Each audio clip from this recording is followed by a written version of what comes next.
بسم اللہ الرحمن الرحیم۔ السلام علیکم۔ اردو کہانی سینٹر میں خوش آمدید۔ آج کے اس ویڈیو میں آپ کو ایک معصوم لڑکی کے اوپر بیتی دکھ بھری سچی کہانی سنانے چاہ رہی ہوں، لیکن کہانی سنانے سے پہلے نئے آنے والوں سے گزارش ہے کہ اردو کہانی سینٹر کو سبسکرائب کیجیے اور ہماری ویڈیو سب سے پہلے دیکھنے کے لیے بیل آئیکن کو کلک کیجیے۔ چلیے شروع کرتے ہیں کہانی۔ جابر خان ایک گاؤں کا رہنے والا معمولی پڑھا لکھا شخص تھا۔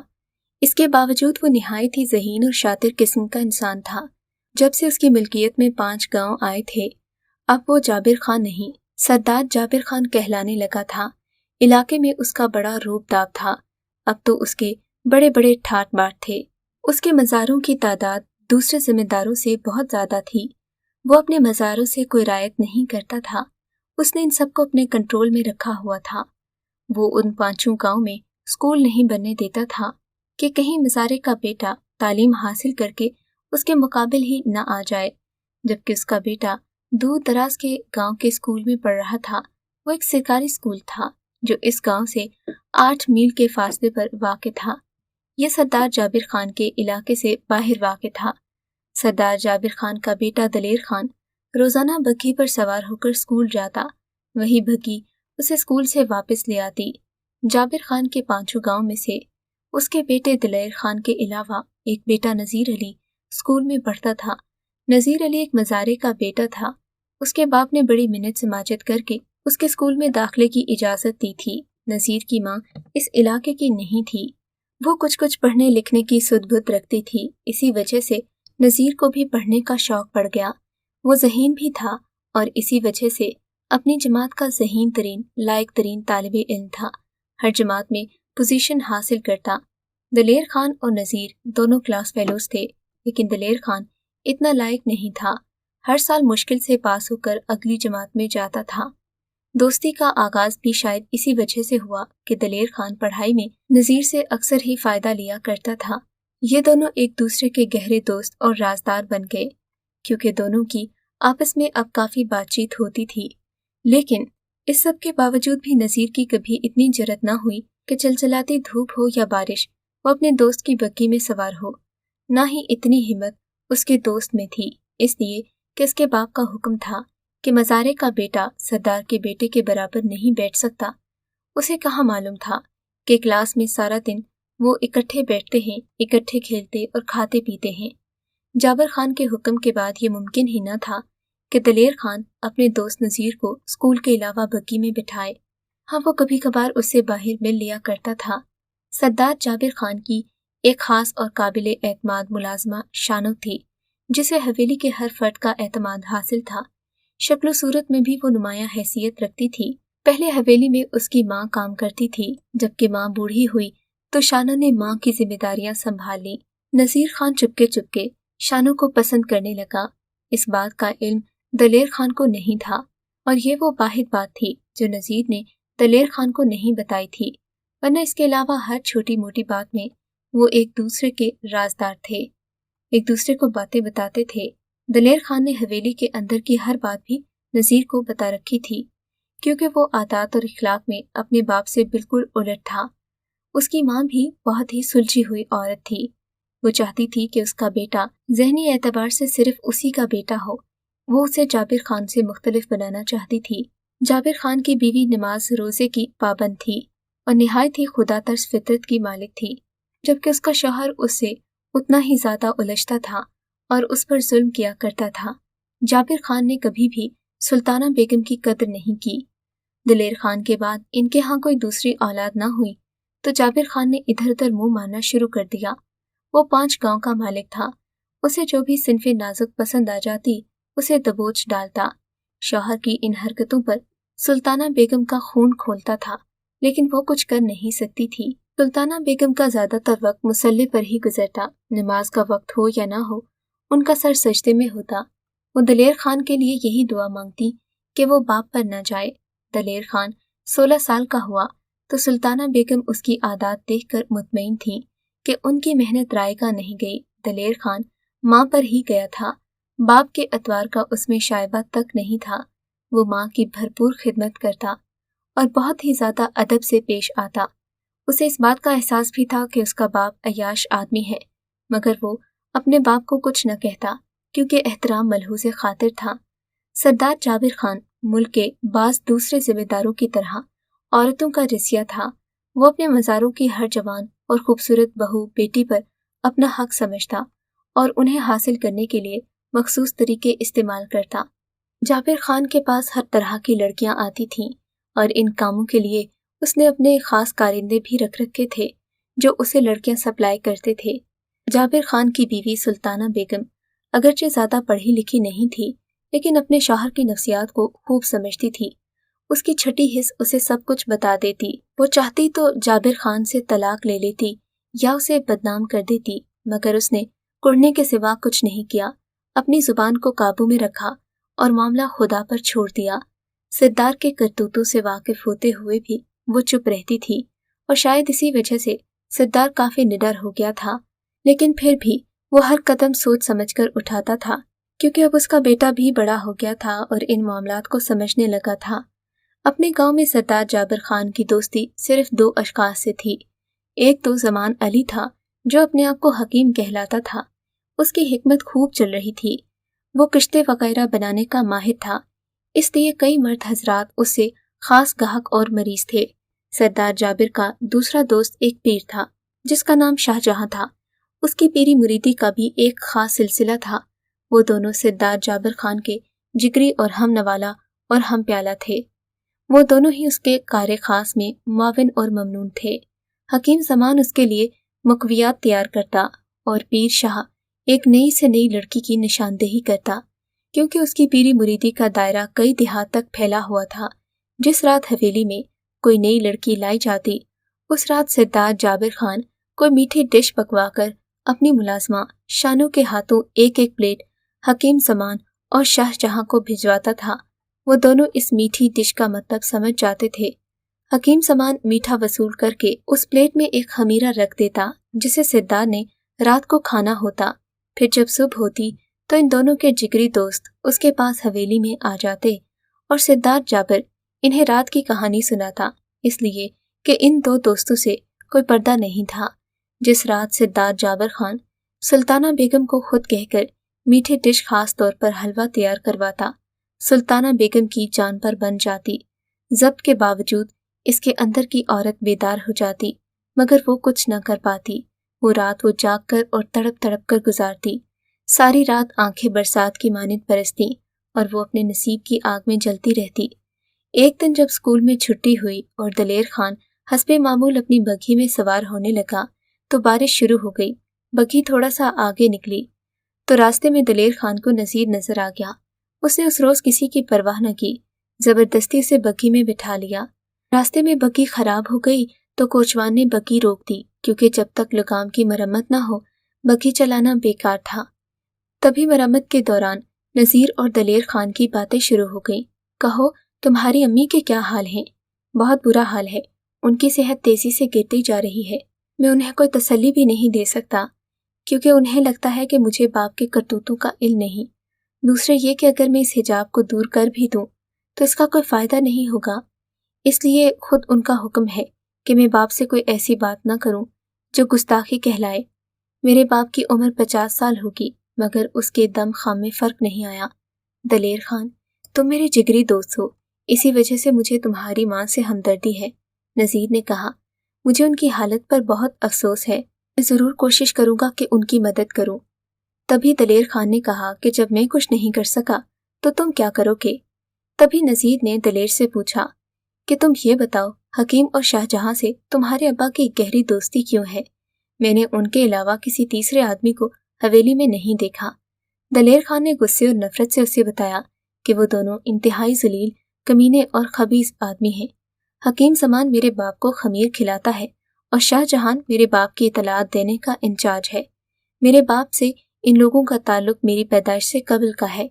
मेरे बस में हो तो इन दोनों को गोली मार दूं, मगर मैं मजबूर हूँ, दुआ ही कर सकता हूँ।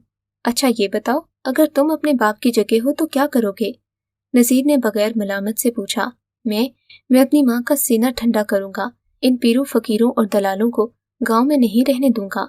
नज़ीर अली, जो लड़कियां मेरे बाप के हाथों बर्बाद होती हैं उनमें से हर लड़की किसी की बेटी या किसी की बहन होती है। यार, उसने तो 5 गांव में गन डाल रखा है। मुझे उस पर शर्म आती है और गुस्सा भी। मैं अपने मज़ारीन और अपने दरमियान कोई फर्क नहीं समझता। ये फर्क तो मेरे बाप ने कायम कर रखा है। ये दोनों इसी किस्म की बातें करते रहे, यहाँ तक के कोचवान वापस आ गया। दिलेर खान ने पहले भी कई बार सोचा कि वो नज़ीर को अपने साथ बग्गी में बिठा लिया करे। आज ये ख्याल शिद्दत से आया, वो इसके साथ हो लिया। उसने नज़ीर को अपने साथ बिठाया था। हवेली से थोड़ा दूर नज़ीर खान बग्गी से उतर गया था।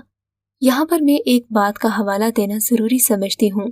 यहाँ पर एक बात बताती चलूँ कि इन दिनों देहातों में एक रिवाज था। इस रिवाज को एक मखसूस दिन मनाया जाता था। एक तकरीब मुनक्किद की जाती थी जिसका नाम गांव की औरतों ने पीलू रखा था। बरसात के मौसम में औरतें इस तकरीब का शिद्दत से इंतज़ार करतीं। ये वो रिवाज था कि बरसात के मौसम में अगर किसी जुमेरात वाले दिन दोपहर तक बारिश होती और दोपहर के बाद मौसम खिल जाता मगर बारिश थम जाती, बादल यूं ही घिरे रहते, तो 3-4 बजे शाम के वक्त हर गांव की औरतें और लड़कियां अपनी अपनी ज़मीनों के खुले खेतों और मैदानों में निकल जाती और खूब तफरीह मनाती। उस रोज़ वो अपने कीमती और बेहतरीन कपड़े पहनती। जब किसी के खेत में तनावर दरख्त होता, वहाँ पर झूला डाल लिया जाता। आमतौर पर लड़कियां और औरतें अपनी उम्र के हिसाब से टुकड़ियों में बंट जाती, जिनके दरमियान 2-2, 4-4 गज का फासला होता। अपने रंग मिजाज के मुताबिक ये खेल खेलती, गाने गाती, धमाले पड़ती, कहकहों का तूफान उमड़ पड़ता, छेड़छाड़ होती, फप्तियां कसी जाती, नित नई शरारतें जमाती। उस वक्त रख रखाव तो एक तरफ, किसी को अपने दुपट्टे तक का होश न होता। पीलू की तकरीब सिर्फ जुमेरात के दिन मखसूस होती थी। अब ये इन औरतों की किस्मत कि सावन और भादों के 2 महीनों में इस किस्म की कितनी जुमेरातें आती। जिस साल मौसम बरसात में ऐसी 5 जुमेरातें आ जाती, उसे बड़ा ही मुबारक साल शुमार किया जाता। अरसा दराज तक उसका हवाला दिया जाता। पीलू वाले दिन गांव की कोई औरत और कोई लड़की घर पर नहीं रहती थी। अगर इनमें से कोई बीमार होती तो वो उसे चारपाई समेत उठाकर वहां ले जाती ताकि वो पीलू का नज़ारा देखती रहे। इस दौरान सारे मर्द घर पर ही रहते और किसी को बाहर निकलने की इजाज़त न होती। वो भी इस मामले में औरतों का बड़ा एहतराम करते। औरतों की ये तकरीब और धमा चौकड़ी दिन गुरूब होने के बाद उस वक्त तक जारी रहती जब तक आंखों को कुछ दिखाई देता रहता। अगर इत्तेफाक से वो चांद रात होती तो औरतों की ये सरगर्मियां रात तक जारी रहती। जब वो घर वापस आती तो बच्चों के सो जाने का वक्त होता। ये मुमकिन न रहता कि वो रात का खाना बना लें। इस सूरत में हर औरत जल्दी से पानी में गुड़ डालकर उसमें आटा डालती, पतली सी लई तैयार हो जाती जिसे वो घी में पका देती। घी ना होता तो तेल काम दे जाता। बच्चे मजे से वो पूड़े खाते। हकीकत यह है कि खुद मर्दों की दिली ख्वाहिश होती कि औरतों को पीलू में देर हो जाए ताकि रात का खाना पूड़ों पर मुश्तमिल हो। पूड़े इस मौसम की खास सौगात थे। पीलू के अगले दिन जुम्मे को कंवारी लड़कियां अपने बाप भाइयों को दोपहर का खाना खेतों में पहुंचाकर अपना अपना खर्चा और धुनकी हुई रुई के गाले लेकर गांव के किसी वसीओ अरीज दालान में पहुंच जाती और इकट्ठी मिलकर अपने अपने चरखे पर रुई से सूत काटती, साथ गाने भी गाती। गुदास बाजू हरकत में आते, चरखे की मुसलसल घूंघों एक दिल आवेज तरन्नुम पैदा करती। जज्बात में हिजान पैदा हो जाता। कोई लड़की मस्ती में आकर अगर पुरसोस गीत छेड़ देती, वो मादरी जुबान में होता तो बाकी लड़कियां उसका साथ देती।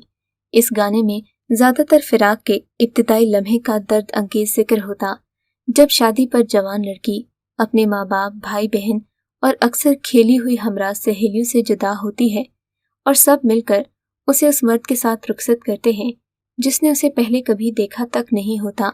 वो शौहर की हैसियत से उसकी जिंदगी का मालिक बन जाता है। लड़की की सांसों में जवानी का बेपनाह गुदास, आवाज में कर्ब, लय में दर्द की गिरह। ये गीत ऐसे ही चलते रहते। उसके बाद ये सिलसिला जारी रहता।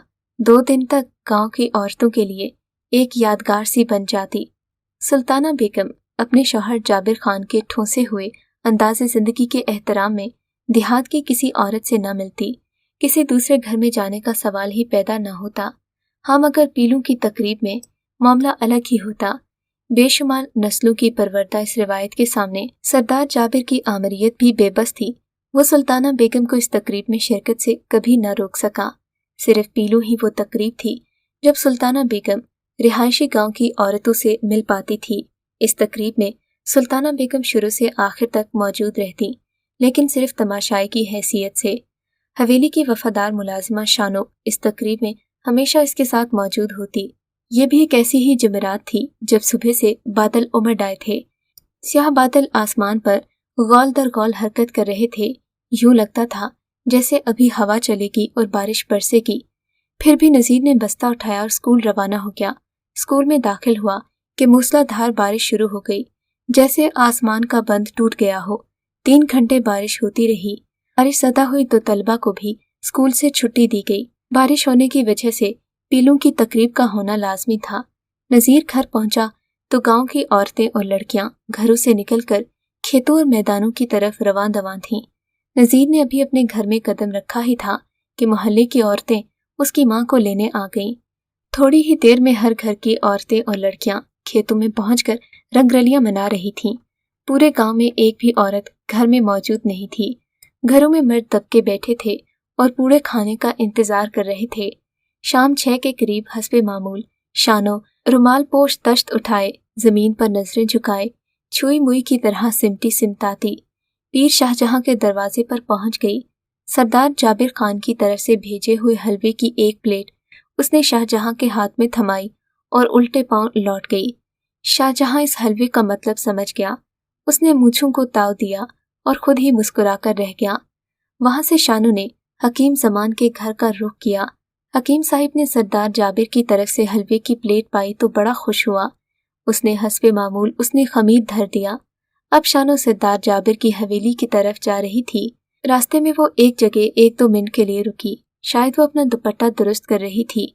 शानो एक बड़ी हयादार लड़की थी। बुर्का तो नहीं पहनती थी, मगर दुपट्टा इस तरह से ओढ़ती कि उसका चेहरा बमुश्किल नजर आता। उस वक्त भी शायद वो अपना दुपट्टा दुरुस्त करने के लिए रुकी थी। शायद यही वजह थी कि नजीर अली उसे पसंद करता था और उसका पीछा करता रहता था। शानो हकीम जमान की खमीर का तश्त लेकर हवेली के करीब पहुंच गई। वो अमूमन हवेली के पिछले दरवाजे से आया करती थी। उसने आहिस्ता से दरवाजे पर दस्तक दी। दरवाजा खोलने वाला दलेर खान था, जिसकी आदत और अतवार बाप के बिल्कुल ही उल्ट थीं। ये उसकी तरबियत का नतीजा था कि उसने शानो को देखते ही नजरें नीची कर लीं। तश्त उसके हाथ से ले लिया। जिंदगी का यह पहला मौका था कि उसने हकीम जमान का भेजा हुआ खमीरा वसूल किया। वो समझ गया कि ये उसके बाप के लिए है। उसने वो प्लेट अपने बाप के कमरे में मेज पर रख दी। सरदार जाबिर खान गुसल खाने में था। तश्त को मेज पर रखने के बाद दलेर खान अकवी दरवाजे पर आया कि मुमकिन है कि हकीम जमान की तरफ से कोई जुबानी पैगाम भी हो, मगर दरवाजे पर अब कोई नहीं था। शानो हवेली के अंदर आने की बजाय वापस चली गई। दलेर खान को याद आया कि आज पीलू की तकरीब है, शानो उसे कैसे छोड़ सकती थी। चुनाचे उसने अकवी दरवाजा बंद करके अंदर से कुंडी लगा दी। वो इस खमीर का मतलब समझता था। वो खमीर इस बात का सबूत था कि उसके बाप की रात आज फिर रंगीनियों में कटेगी। वो बेदेरी से अपने कमरे में आकर लेट गया।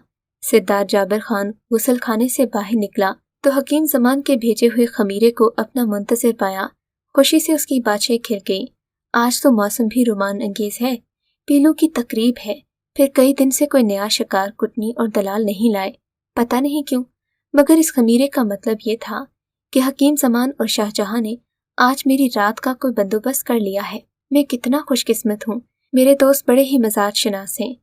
सरदार जाबिर ने सोचा और हकीम जमान और शाहजहां की कद्र कीमत उसकी नजर में बढ़ गई। ये सोचते हुए उसने खमीरा अपने हलक के अंदर उतार लिया और मस्ती में अंगड़ाइयां लेने लगा। आध घंटे के बाद गांव में खबर फैल गई कि सरदार जाबिर खान को खून की कै आ रही है। उसका बेटा दलेर खान बग्गी लेकर हकीम जमान को लेने गया ताकि बाप का इलाज हो जाए, लेकिन जब दलेर खान वहां पहुंचा तो खुद हकीम जमान भी खून की कह कर चुका था और नज़ा के आलम में था। सरासीमगी के आलम में दलेर खान वापस घर आया। उस वक्त सरदार जाबिर खान दम तोड़ चुका था। मालूम हुआ कि खून उगलता पीर शाहजहां भी जिंदगी हार गया है। तीनों जिगरी दोस्त एक वक्त मौत के मुंह में चले गए थे। ये एक ऐसा वाक़या था जिसने पूरे गांव को हिलाकर रख दिया था। पुलिस आई, तीनों नक्शों का पोस्टमार्टम हुआ। रिपोर्ट में लिखा गया کہ تینوں کی موت کتے مارنے والے زہر سے ہوئی ہے۔ کچھ تفتیش ہوئی مگر معلوم نہ ہو سکا کہ ان کو زہر کس نے دیا۔ گاؤں کے مردوں کا بیان تھا کہ انہوں نے شانو کو رومال پوش تشت لیے ان تینوں کے گھروں میں جاتے ہوئے دیکھا، جبکہ ادھر تمام عورتوں کا کہنا تھا کہ شانو تمام وقت پیلوں کی تقریب میں سلطانہ بیگم کے پاس موجود رہی۔ خود سلطانہ بیگم کا پیغام بھی یہی تھا۔ شانو سے متعلق یہ معاملہ پولیس بھی حل نہ کر سکی اور کیس داخل دفتر ہو گیا۔ پولیس نے اپنے طور پر تفتیش کی مگر پہلے دن تفتیش شروع ہونے سے پہلے نزید نے زیبوں کے جہیز والے کپڑوں کا ایک جوڑا اپنے جسم سے اتار کر دوبارہ صندوق میں بند کر دیا تھا۔ اس کے بعد وہ جابر خان کی حویلی پہنچ گیا تاکہ وہ اپنے دوست دلیر خان کی دلجوئی بھی کر سکے اور پولیس کی تفتیش میں مدد بھی کرے۔ اگر آپ کو یہ کہانی اچھی لگی ہے تو اس ویڈیو کو لائک کیجیے اور اس طرح کی مزید ویڈیوز دیکھنے کے لیے ہمارے چینل کو سبسکرائب کیجیے۔